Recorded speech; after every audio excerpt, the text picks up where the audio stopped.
1915లో సోనోరాలోని అగ్వా ప్రియేతాలో తీసిన అరుదైన మరియు చారిత్రకంగా ముఖ్యమైన ఫోటోగ్రాఫ్, మెక్సికన్ విప్లవం ఉధృతంగా ఉన్న సమయంలో అమెరికా, మెక్సికో సరిహద్దులో ఏర్పడిన ఉద్విగ్న క్షణాన్ని పట్టి చూపుతుంది. ఈ చిత్రంలో అమెరికా సైనికుడు డగ్లస్ మరియు మెక్సికన్ సైనికుడు సిమోన్ మాంటెజ్ ఒకరినొకరు ఎదుర్కొంటూ అంతర్జాతీయ సరిహద్దు అనే సూక్ష్మ గీతతో మాత్రమే వేరు చేయబడి ఉన్నారు. వారి అప్రమత్తమైన హావభావాలు మరియు స్థిరమైన ముద్రలు ఆ కాలంలో ఉన్న పుంజుకున్న సంబంధాలు మరియు పరస్పర గమనికను ప్రతిబింబిస్తాయి. అగ్వా ప్రియేతా, డగ్లస్, అరిజోనా నగరానికి ఎదురుగా ఉండే ఈ ప్రదేశం జనరల్ ప్లుటార్కో ఎలియాస్ కాలెస్ మరియు పాంచో వియా నాయకత్వంలోని విప్లవ కార్యకలాపాల్లో కీలక కేంద్రంగా నిలిచింది.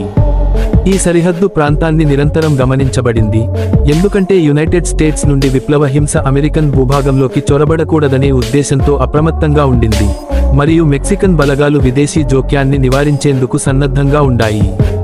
ఈ శక్తివంతమైన చిత్రం కేవలం భౌతిక సరిహద్దు ఘర్షణనే కాదు, దౌత్యం, భద్రత మరియు సార్వభౌమత్వాన్ని నావిగేట్ చేస్తున్న రెండు దేశాల మధ్య ఉన్న ప్రాతినిధ్య ఘర్షణను కూడా చూపిస్తుంది. ఇది మెక్సికోలో అస్థిరత మరియు అల్లకల్లోలానికి కారణమైన కాలాన్ని ప్రతిబింబిస్తుంది.